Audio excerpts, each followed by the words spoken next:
Sebenarnya Tuan hanya menggunakan lidah kemangi untuk melampiaskan dendam Tuan sendiri.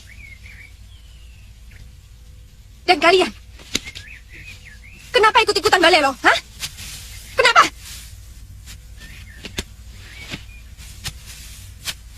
Saya minta kalian cepat kembali ke padepokan, atau kalian akan menjadi musuh saya. Ngerti? Ratri, mereka semua sudah menentukan keinginan mereka sendiri. Dan mereka sudah membebaskan diri dari aturan perguruan yang nyinyir. Kami semua sudah sepakat untuk memberikan kehormatan kepadamu untuk melatih kami, untuk menjadi guru kami. Baik, saya bersedia mengajar mereka. Sini kalian, kumpul. Keliling. Dan pelajaran pertama adalah tentang arti sebuah kesetiaan. Ya!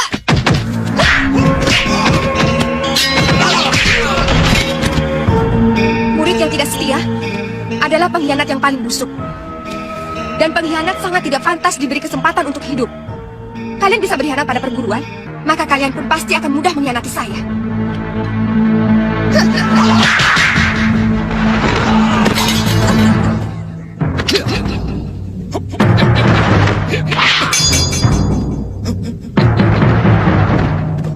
Hei, siapa kamu?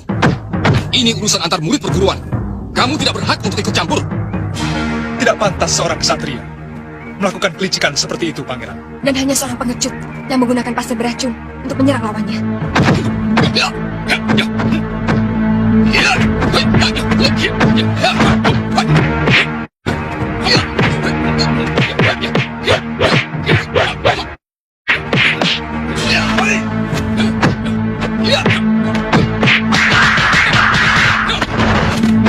Saya ingin tunjukkan jurus kepenis putih secara benar, karena jurus pukulan Tuan masih seperti bayi.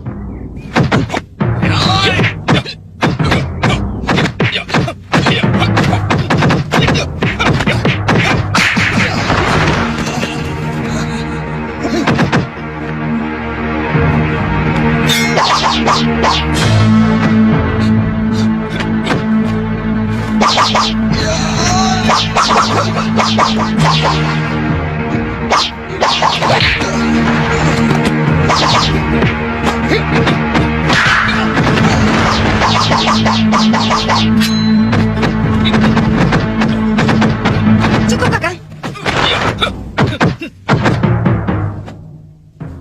Ternyata kecepatan jurus kepinis yang pangeran kuasai masih jauh dari sempurna. Bahkan dengan mudah dikalahkan oleh orang lain. Oleh orang yang sama sekali bukan murid padepokan dengan jurus yang sama. Heh, mungkin Empu Gangsa bisa memaafkan semua kesalahan kalian kalau kalian masih mau belajar di sana. Dan ini peringatan pertama buatmu, Tuan, Pangeran Magora. Kalau Tuan berani menghasut murid-murid lagi, saya tidak akan segan menindak Tuan. Ngerti? Kemari, Kakang. Selamat tinggal. Camkan itu. Kami permisi, Pangeran.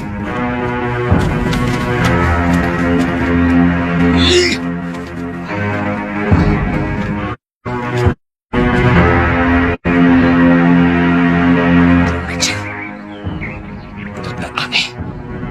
Dari mana pendekar itu mendapatkan jurus penis putih?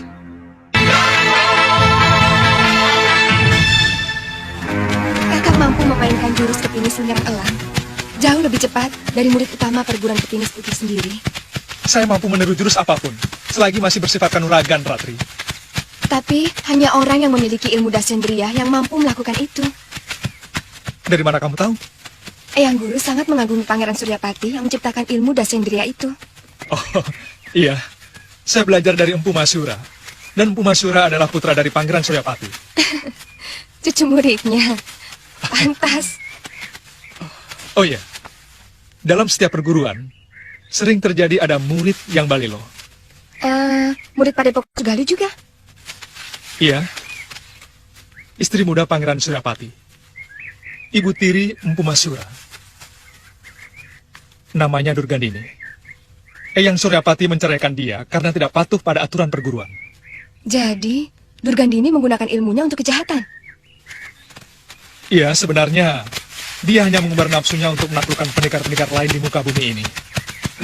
Tapi pada akhirnya, nafsu sebagai penakluk menimbulkan bencana di sana-sini. Apalagi, setelah Durganini mencuri kitab pusaka Imur Kangkunupri.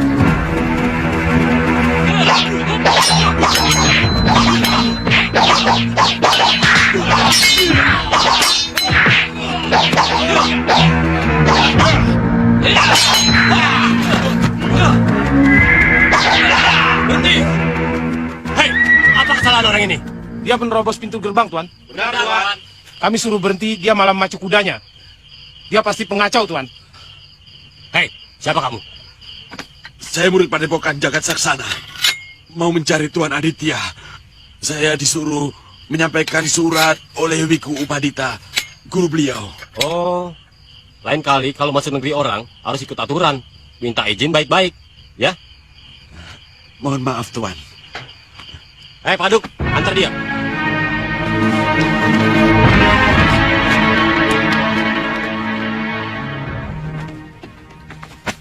Wiku Upadita meminta saya merebut kembali Padepokan Jagat Saksana dari tangan Sudawira. Kalau begini kejadiannya, saya harus minta bantuan pada Suliwa. Yang saya takutkan kalau pendekar iblis itu memaksa seluruh murid Jagat Saksana menjadi muridnya, Tuan. Sungguh aib bagi perguruan kami, Tuan. Bukan cuma itu, murid-murid Jagat Saksana akan dijadikan gedibalnya untuk mengubarkan kejahatan di mana-mana. Iya, Tuan. Sungguh menyeramkan. Tapi, kalau perlu kita bisa meminta bantuan pada Gusti Patik Madrim dan Prabu Anglingdarma. Iya, betul, Tuan. Bagaimana dengan Kisanak? Mungkin saya akan tinggal di Padepokan Wiku Upadita di kaki Gunung Jember. Untuk sementara. Bagus, tolong sampaikan saya meminta doa restu beliau. Baik, Tuan. Iya, Kalau begitu, saya pamit dulu. iya, mari. Tantri? Saya tahu tujuan Pangeran Magora adalah mencari pengaruh dari murid-murid sini. Dia butuh kekuatan, karena dia kurang disenangi kalangan istana kadipaten.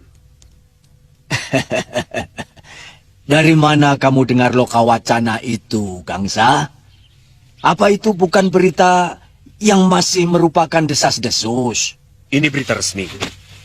Bahkan Adipati Gotrarya Gowinda akan menunjuk pengganti Pangeran Kingkin dengan anak bungsu Adipati sendiri, yaitu Pangeran Halemu. Padahal mestinya pengganti Pangeran Kingkin sebagai putra mahkota adalah Pangeran Magora.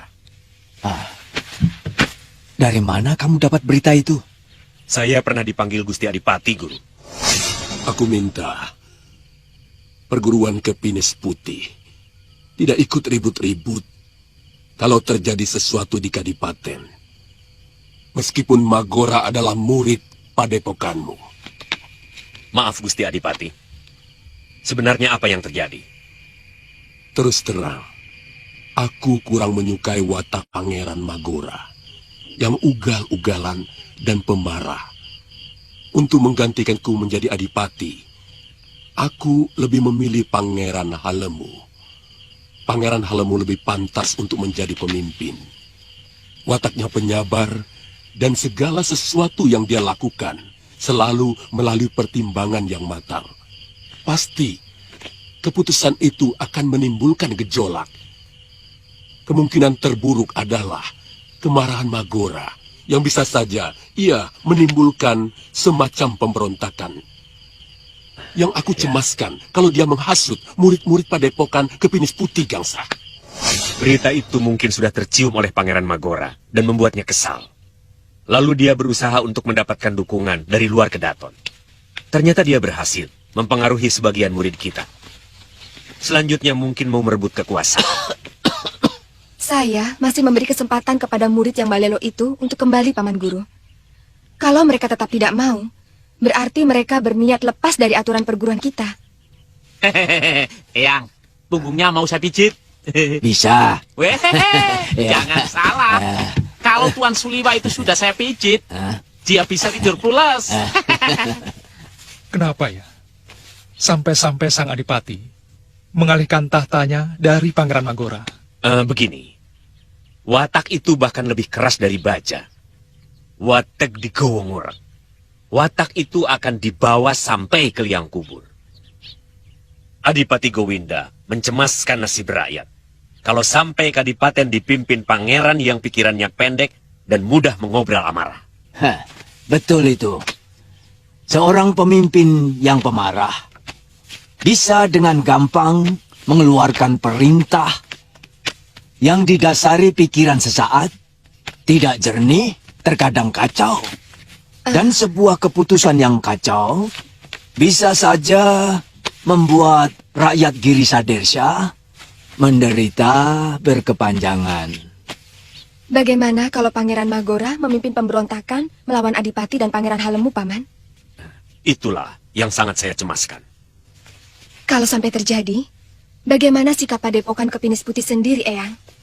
Dari dulu kita selalu menghormati pemerintah yang sah. Dan kita akan tetap membela Gusti Adipati.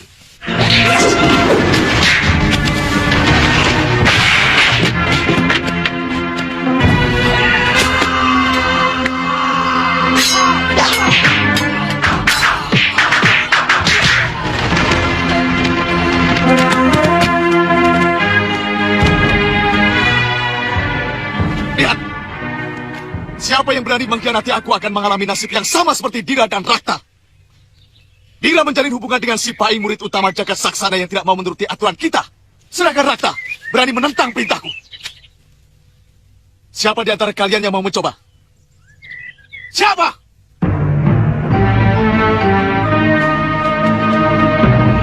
Kalian ini sebenarnya siapa? Dan bangsa apa? Rasanya aku tidak punya sanak kerabat seperti muka-muka kalian ini. Meletak. Kami makhluk dari gelap, Nyai, tergolong bangsa siluman. Tapi kenapa kalian menolong aku? Kami menemukan Nyi Sanak tergeletak di pinggir danau dalam keadaan luka parah. Kebiasaan bangsa kami adalah menolong barang siapa yang hidup dalam dunia kegelapan ketika dia sedang terkena malapetaka. Ketupek. Siapa yang berani mengatakan aku hidup dalam alam kegelapan? Dan siapa yang berani mengatakan bahwa apa yang kulakukan selama ini adalah kejahatan? Kamu tidak tahu apa itu kejahatan. Maaf, Nyai. Kami ini tahu hakikat dari seluruh kehidupan, Nyai.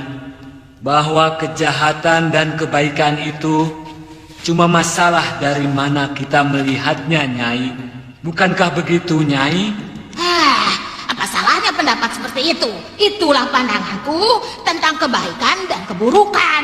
Tetapi kebenaran sejati itu tetap ada, Nyai. Saya tahu. Tapi saya tidak akan mau menerimanya, Nyai. Meskipun saya tahu, Nyai. Apa kau minta upah dengan kebaikan kalian semua selama ini padaku? Iya. Kami tidak pernah menuntut apa-apa, Nyai. Kami senang melihat Nyai selalu berbuat kejahatan. Karena kejahatan adalah udara dari dunia kegelapan. Dunia yang kami huni selama hidup, Nyai. Kalian menyindir aku ya? Buat apa menyindir Nyai? Sama artinya menyindir kami sendiri. Sudah. Aduh, aku lapar. Oh, cepat. Ya kita jenis tanya. Taruh kita jenis tanya. Ayo. Aku minta makanan orang ya. Makanan kami Nyai pasti tidak suka. Apa? Nyamuk, serangga, kecoa, belatung, lipan. Sudah. Jangan bicara lagi. Yang penting aku minta makanan orang ya. Aduh.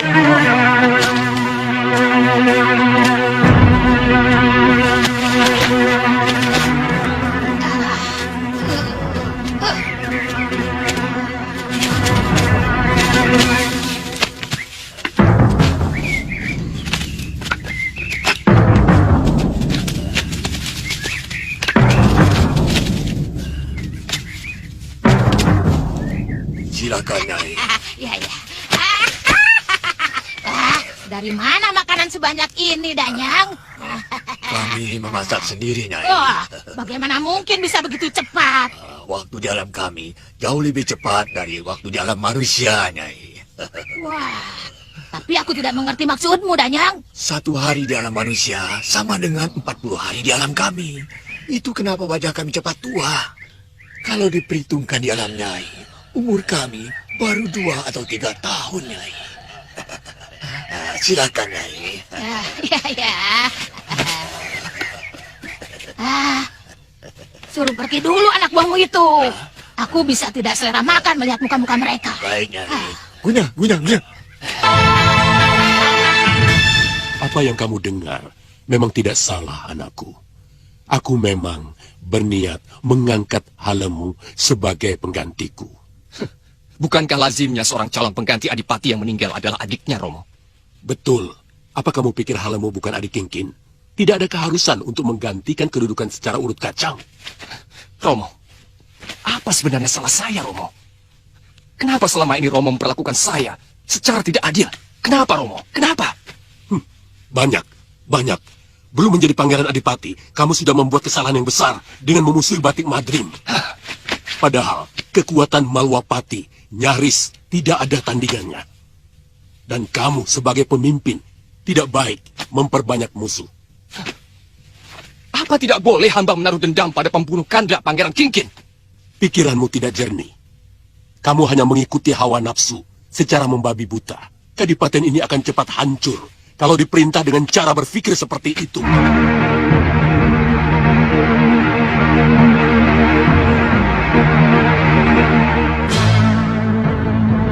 Matamu seperti iblis, Magora.